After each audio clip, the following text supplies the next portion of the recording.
गाडी घसरत एका पर्वताजवळ येऊन थांबली. ते उंच पर्वत काळोखाने पूर्ण वेढलेले होते व त्याच्या अवतीभोवती निशाचर पक्षी चित्कारत फिरत होते. दोघांनी आपल्याला लागणारे सर्व साहित्य बरोबर घेतले होते व हळूहळू तो पर्वत चढू लागले. एक पातळ मार्ग होता जो वरती जात होता. खाली खोल दरी जी पूर्णपणे काळोखाने भरलेली होती. दोघेही तिथपर्यंत चढून गेले. एक पसरट मैदानासारखी जागा होती.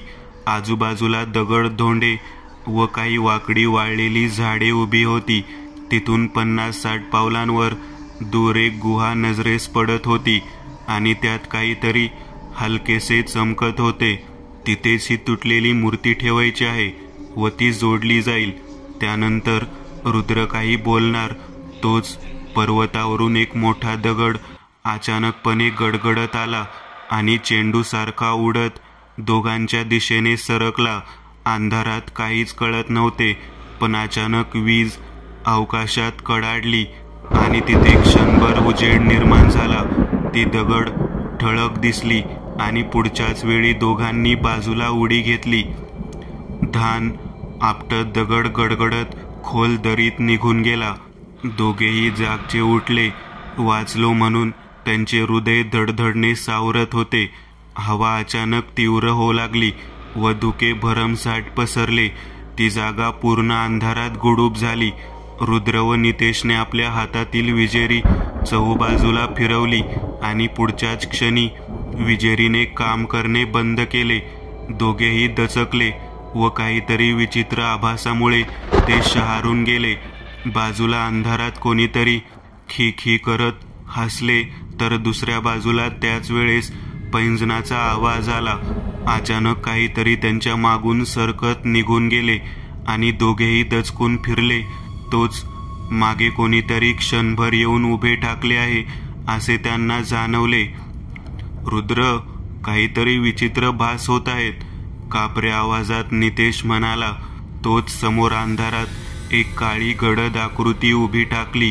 तिचे केस हवेत उडत होते व डोळे लाल भडक चमकत होते. तिला 4 हात असल्याप्रमाणे भासत होते. मला थांबवायला आलात का तुम्ही? गडगडाटासारखा आवाज आला. रुद्रने त्याच सुमारास अग्नी ऊर्जा निर्माण केली. त्या उजेडात तो परिसर उजळला, पण समोर फक्त पांढरे धुके होते. अचानक रुद्रच्या गालाला स्पर्श जाणवला आणि त्याचे शरीर शहारले, पण त्याला त्याची मान शरीर हलवता येत नव्हती. तो पूर्ण गोठून गेला होता. मात्र एक घाण दर्प त्याच्या नाकात शिरला. नितेशचे डोळे मात्र विस्फारले. रुद्रच्या चेहऱ्याला घासत एक काळा चेहरा पुढे आला. तिच्या तोंडातून रक्त गळत होते व दात बाहेर पडले होते. तिने हळुवारपणे रुद्रच्या हातावर पेटत असलेल्या अग्नीवर फुंकर मारली आणि अग्नी क्षणात विझला व तिथे काळोख निर्माण झाला. रुद्रच्या शरीराला झटका बसला आणि तो खाली कोसळला. लागलीच कोणीतरी त्याला ओढत नेऊन गुहेच्या दिशेने भिरकावले. रुद्र, नितेश ओरडला व धावला. तोच जमिनीतून एक काळपट हात बाहेर आला व नितेशच्या नकळत त्या हाताने त्याला ओढून पाडले. नितेशच्या हातातील ते मूर्तीचे गाठोडे निसटून पडले व तो खाली आपटला. रुद्र विवळत पडला होता. तोच त्याला जाणवले की त्याच्या शरीरावर काहीतरी फिरत आहे. तसे त्याचे लक्ष गेले. एक अजगर त्याला जखडण्याच्या नादात होता, पण लागलीच रुद्रने तो झटकून टाकला. पण समोरील दृश्य भयानक होते. अनेक अजस्त्र सापांचा तांडा त्या जागेचे रक्षण करत होता. जिथे मूर्ती स्थापित करायची होती ते साप फुतकारत रुद्रवर धावले. तसा रुद्र घाबरून मागे सरकला, पण पाय अडखळून तो खाली पडला. रुद्र, नितेशने दुरूनच हाक दिली. त्याच्या हातात ते गाठोडे होते. फेक! रुद्र ओरडला. तसे नितेश धावला. अचानक त्याच्या मागून एक काळी सावली किंचाळत धावली. नितेशने पुढच्याच क्षणी मूर्तीचे गाठोडे रुद्रकडे फेकले. तसे ती काळी सावलीही किंचाळत हवेत उडाली व लगेच तिने गाठोड्यावर आपली पकड जमवली. पण रुद्रने विभूतीच्या गोळीचा चुराडा करून तिच्या दिशेने फेकला. फट आवाज मोठा करत मोठा स्फोट झाला आणि वातावरणात दिव्य ऊर्जा निर्माण झाली. ती सावली ओरडत हवेत विरली व मूर्तीचे गाठोडे रुद्रच्या हातात येऊन आपटले. रुद्रने ते पकडले व वातावरण हादरले. अनेक काळ्या सावल्या ओरडत तिथे घोंगावत आल्या व गुहेच्या तोंडाशी कामशीची छाया स्थिरावली. ते अजस्त्र साप लगेच वेगात रुद्रच्या दिशेने आले व त्या काळ्या सावल्याही रुद्रच्या दिशेने झेपावल्या.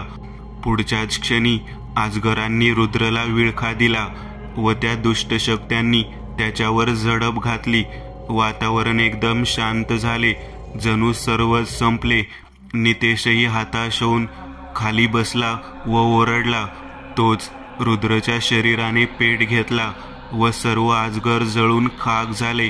त्या दुष्ट शक्त्याही थरथरत ओरडत दिसेनाश्या झाल्या आणि कामशीच्या छायेने रुद्रच्या दिशेने धाव घेतली. रुद्रही क्षणात वाऱ्याच्या वेगाने पुढे सरकला आणि एक मोठी टक्कर झाली, पण कामशीची छाया टिकू शकली नाही आणि क्षणात हवेत विरली. रुद्रने मूर्ती घेऊन स्थापन केली.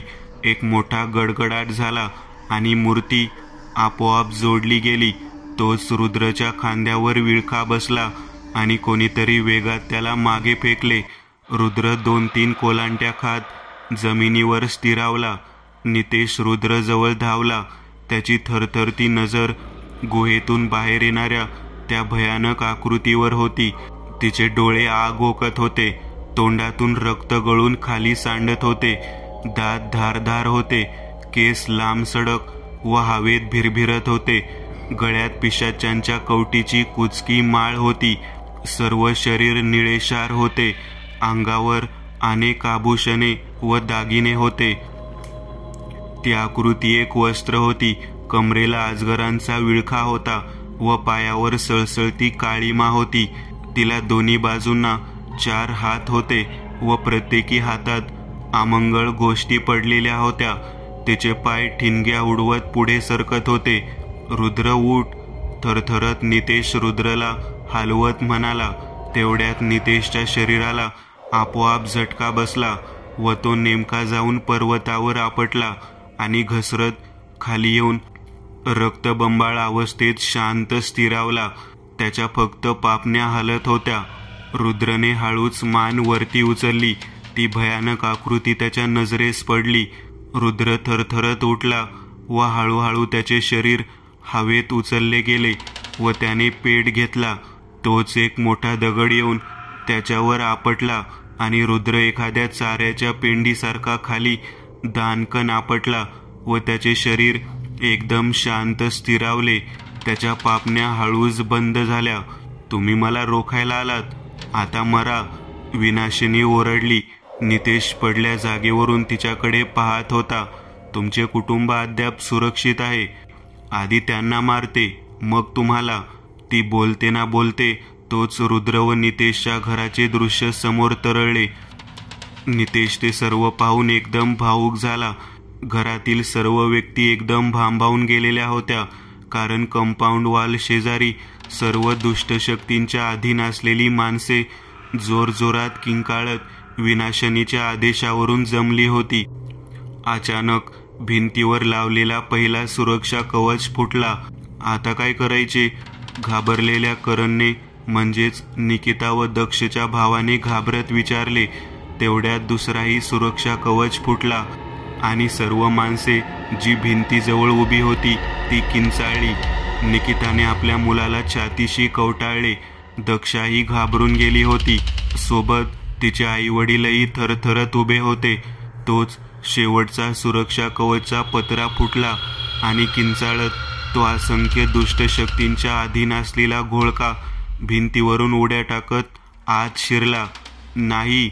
नितेश ओरडला. कामशी आसुरीपणे हसली. घराच्या दरवाजावर जोरजोरात धडका पडत होत्या आणि पुढच्याच क्षणी दरवाजा तुटून पडला. तसे काही माणसे घरात आपटली व त्यांच्या मागे उभे असलेले किंचाळत त्यांना तुडवत आत शिरले. घरातील सर्वजण एका खोलीत धडधडत्या छातीने बसलेले होते. आणि घरात असंख्य पावलांचा आवाज व ओरडणे किंचाळणे घुमले होते. रुद्र उठ. एक तेजस्वी पुरुषाने रुद्रला हाक मारली. गुरुजी, मी हारलो. आता माझ्याजवळ कोणताच मार्ग नाही. निराशेने रुद्र म्हणाला. रुद्र, आता एकच मार्ग आहे. तुला तुझी संपूर्ण शक्ती वापरावी लागेल, पण तू ती गमावशील. गुरुजी म्हणाले. रुद्रने लगेच खाडकन डोळे उघडले आणि त्याचे संपूर्ण शरीर पेटले व हवेत उंच उडाले. अचानक रुद्रच्या शरीरात तेजस्वी ऊर्जा निघाली व कामशीच्या शरीरावर जाऊन आदळली.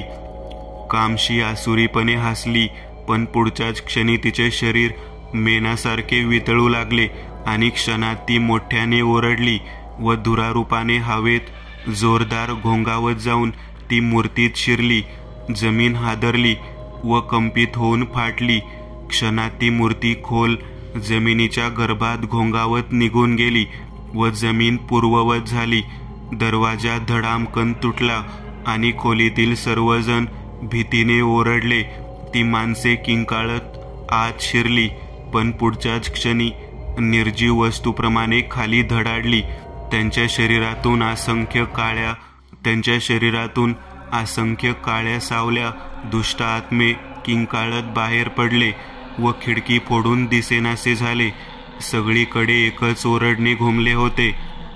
रुद्र हळूहळू जमिनीवर येऊन स्थिरावला व त्याचे शरीर एकदम थंड पडले. नितेश कसा तरी त्याच्या जवळ आला. रुद्र, तू ठीक आहेस ना? त्याने विचारले, पण रुद्रचे शरीर पूर्णपणे घामाघूम झाले होते व त्यांची शुद्ध हरपली होती. कार हळूहळू पुढे सरकत एका मैदानात येऊन थांबली. नितेशने तिथे एक तंबू उभारला व रुद्रला सावरत नेऊन आत झोपवले. हळूहळू कोवळा सूर्यप्रकाश पृथ्वीवर पसरत होता. नितेशने चहा गरम केला व एक कप रुद्रला दिला. तोच नितेशचा फोन वाजला. त्याने लगेच उचलत कानाला लावला. कसा आहेस तू? भरलेल्या आवाजात निकिताने म्हणजेच नितेशच्या पत्नीने विचारले. मी बरा आहे. तू कशी आहेस? तिथे सर्व ठीक आहे ना? नितेशने विचारले. होय, आम्ही ठीक आहोत. निकिताचा आवाज आला. नितेश, रुद्र कसा आहे? त्याचा फोन का नाही लागत? तिकडून दक्षाचा आवाज आला. वहिनी, रुद्र ठीक आहे. आता आम्ही घरीच निघालो आहोत. तिथे येऊन बोलूयात, म्हणत नितेशने फोन ठेवला. गवतावरील काळीमा हळूहळू नाहीशी होऊ लागली होती. सुंदर फुले उमलू लागली होती. झाडे टवटवीत होत होती व पुन्हा पाखरांचा किलबिलाट तिथे घुमला होता. ती एका नव्या युगाची नवी सुरुवात होती.